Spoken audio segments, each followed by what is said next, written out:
Hello, my name is Henning Kalwa. I'm the founder and CEO of Imagine Health and the regional director for Temos International in Asia. Today, I'm very pleased to be here with Dr. Claudia Mika, the founder and CEO of Temos International.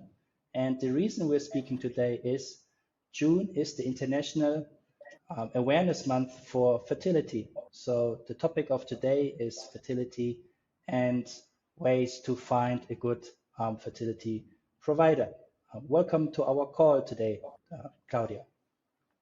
Thank you very much, Henning. A pleasure to be with you today. Likewise. So let's dive right into it. In your opinion, why do couples decide to travel for fertility options? There are different reasons depending on the country where the couple lives. So one for sure we all know is regarding the costs, so that couples cannot afford treatment in their own country and try to find solutions abroad. But there are other reasons. There may be the reason of quality, that they think or heard that the quality in their own country, because of a lack of experience, for example, a lack of experts, that the quality in their own country is not sufficient or doesn't meet their expectations, so they're looking for other solutions abroad. And another reason is that it may be that there are long waiting times, or that the treatment they are looking for, and we have, as we all know, a large variety of fertility treatments available nowadays, that the treatment they are looking for or they need for their conditions is not available in their own country, so that they need to go to another country to have the chance to become parents in the end. Right. As you know, I'm based in Bangkok, Thailand, and in Bangkok alone, we have 200 IVF treatment providers. 200. Yeah. So I can assume, and I know it's quite challenging and at times confusing for such parents to find the right choice or to make the right choice, right? So is there any way to navigate this truly confusing marketplace?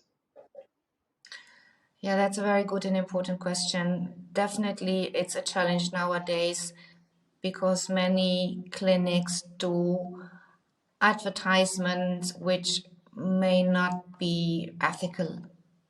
So it's really difficult to find a good solution for, and this is the first tip I would give, to really sit down and think about what do we need and what do we want. It's a very sensitive topic. It's a very ethical thing. So there are different questions the couples should ask themselves and should look for. One thing is, how is the communication with the clinic? Do I have a contact person? Do I communicate only with a chat box? Do I have a real human being answering my questions? How long does it take to get the answers to my questions?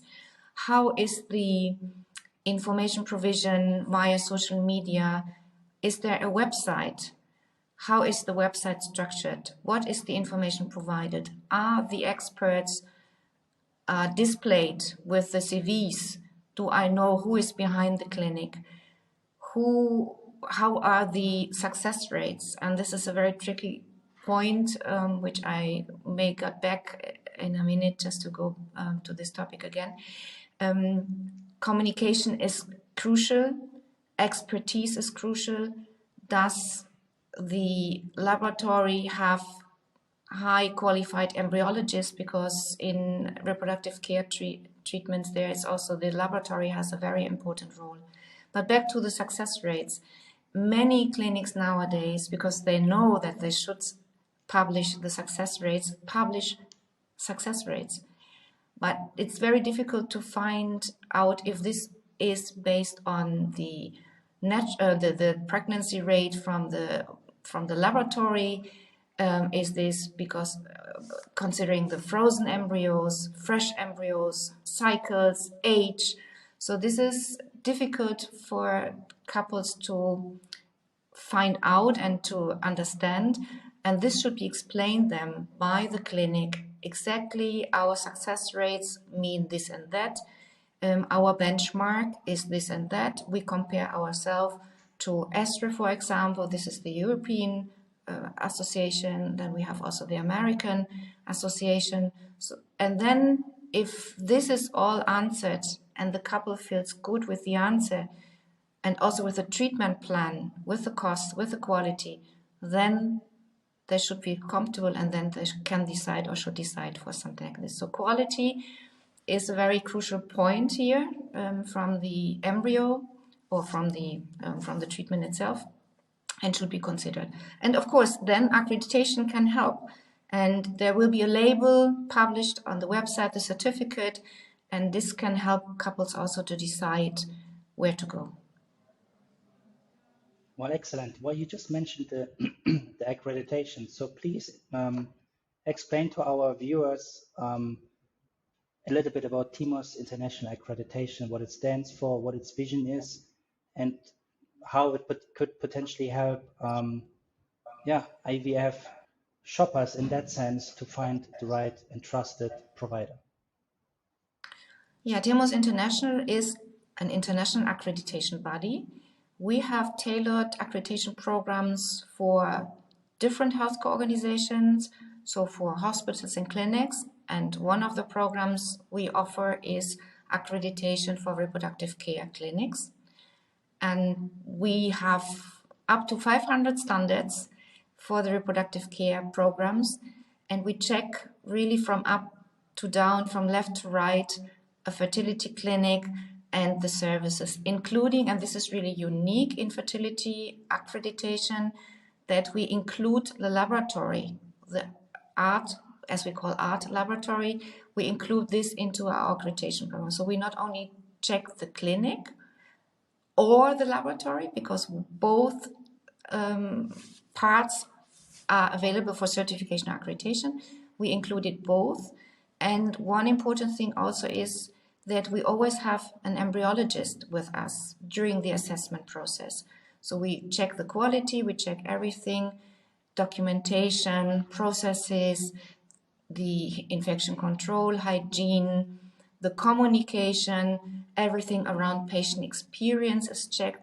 But one important part is also the, let's say, technical, scientific part, which is then to check the laboratory regarding the capabilities, the technical infrastructure, and the quality and outcome.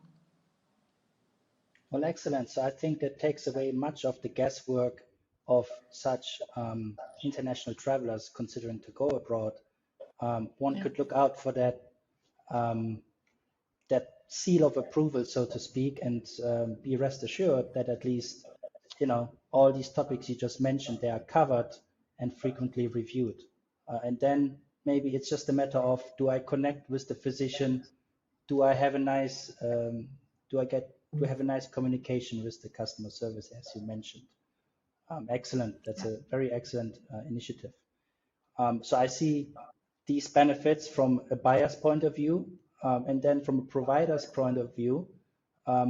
What are the benefits if a provider decides to pursue a Temos accreditation? Yeah, first of all, it's a neutral inspection and a neutral check of the quality, the processes. Accreditation in most of the cases is voluntary. So if a healthcare provider decides to go for it, this is a decision which is done voluntary. And if I do, we are all the same. If I decide for something voluntarily, I want to add value to my organization. I want to see benefits. Benefits are that we check all the processes. So we may help to make the processes more effective, more efficient, and with this even help to save money in the end. Another thing is that we check the qualification of the staff, and we may find out together that further qualification is needed to optimize the services and to increase the patient experience regarding communication, regarding technical aspects. Then we check if everything is regarding the infection control in place, or is there potential improvement. Accreditation is always, independent from the unit or the department we visit and we meet, we check, is always regarding quality improvement, to optimize services, to make it more efficient, save money, give the patients an added value, and have this certified, or in our case accredited, stamped, as you said, as a seal of trust from a neutral independent organization. Right. And I assume, again, coming back to Bangkok, if you know that there are 200 other clinics similar to yourself, it's a really nice way to set yourself apart and stand out in a very crowded marketplace for the right reasons, that is. Yes, I agree. Okay, so are there any other accreditation programs similar to yours? And if not, what sets it apart? As far as I know, there is no accreditation body that is offering a similar program as we do. What I mentioned before is that what is unique is that we combine the clinic processes and the laboratory. And this is not in my knowledge. And if somebody knows it differently, so I would be very happy to learn about it. But from my knowledge, it's not available. So this is a unique program with unique standards, which are based on the standards we also use for hospitals and clinics and other healthcare organizations. And we combine those general applicable standards with specific standards in reproductive care. The laboratory is one thing, but the experience and the knowledge of the experts, the doctors, the embryologists, the nurses, and all other staff is carefully checked, and we have requirements for the different levels of embryologists, for example, who should guide and lead such a clinic, who should lead and be the head of the embryologist, who is the head of the laboratory. So we have clear definitions and clear requirements for this in our accreditation program. In the end, to assure that all patients are safe during the complete patient journey for reproductive care, from the first contact to the follow-up. So we even require follow-ups for the clinics to assure that the patients are safe and doing well, even if it doesn't work out and the success is not there as wished, even if it's disappointing. Even then, it's even more important to follow up and to take care of the couples to assure that they are doing well. Excellent. It's great to hear that with Temos, patient safety is paramount and that there are no shortcuts. And for providers, it's the right way to go to really have that mindset in the organization, right? Absolutely. Quality assurance is a mindset. It's not a symbol. So most likely this video is being watched also by providers and their leadership and directors. So maybe if you could explain the accreditation process for IVF clinics, what does that look like? What does it entail? What's the timeline? Just the rough framework, please. Yeah, as we said before, it's a voluntary program. So it's free to apply, and this would be the first step. We have on our website, temosinternational.com, there is a registration form, the application form, which should be filled out. This is free of charge. Since we are a German-based accreditation body, we fulfill the European requirements regarding data protection and confidentiality. So the data are safe, and this is the first step to apply. We will see the application, we will respond and provide a quotation. If the quotation is accepted, then we are going to start the process. We do have our own online tools. All providers, all clinics would get an individual account to the own system, and then we have a self-evaluation and we have a questionnaire which has to be filled out as part of the preparation. We provide, of course, the standards, we provide further guidance. We also have an online meeting to explain the procedure and the process in detail by our customer care team. And once the preparation has been completed, then a team will visit the clinic for 2 to 4 days and check everything what was prepared, was implemented, checks it on site. We do not do any virtual assessment. We always send a team to the clinic because we are convinced that the clinic has to be seen. You have to look around, you have to hear, you have to speak, you have to see everything. And this is a very important part of our process. Once this on-site visit has been completed, there will be a final report. This final report is to be approved by our medical board. And if the accreditation decision is positive, then the organization will receive the accreditation award, the certificate, and then we will follow up on an annual basis to keep in touch. And after 3 years, the process has to be renewed and the reaccreditation has to be started. Excellent. Well, you just mentioned it briefly, keeping in touch. I wonder, do providers receive any resources or support from Temos prior, during, and after the accreditation, right? That's my feedback from the ground. Often providers feel a little bit left alone once the accreditation is successful. What does Temos do differently? Yeah.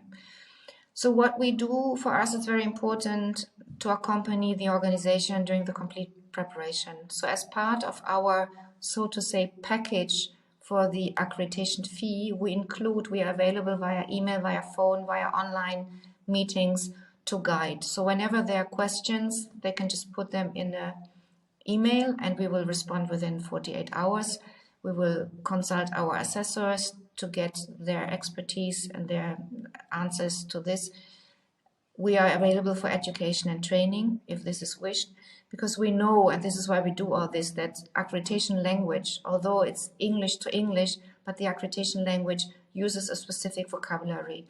And therefore we have a huge interest to have the experience during the preparation and during the on-site visit, a good one, not only for the clinic, but also for our assessors.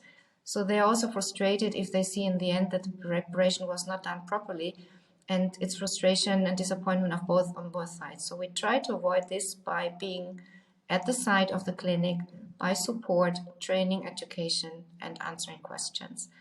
Afterwards, that was the second part of your question regarding the availability. We don't stop being available. So if for the progress report, which has to be submitted after the on-site visit, based on the findings our assessor team have, then the organization has to submit a progress report. And we, again, are available for answers there. If they don't know how to fill out the respective parts of the progress report.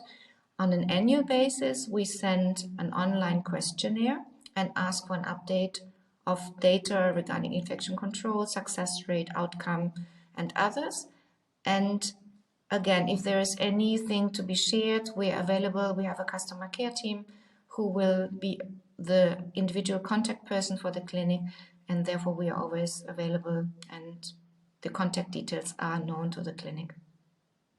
Excellent. So how can potential providers, but also perhaps parents, find you and Temos and share their questions and perhaps applications? Do you have social media channels and the like, please? Yeah, so we have a website for sure, and the website has the registration form, which is on the very easily to be found. If you just go on www.temos-international.com, then you find us and the application form. We do have a contact form on the website, also on the front page, on the home page. And we are on social media, so we are on Instagram, Twitter, LinkedIn, and Facebook. Very easy to find. And also messages, of course, can be sent via our social media channels. Well, thank you very much, Claudia, for finding the time in your very busy schedule for this very brief but very insightful interview. And I'm sure you could enlighten all of us about IVF and how Temos contributes to that very important industry. Thank you very much for your time. Thank you very much for your excellent questions. It was a pleasure. Thank you.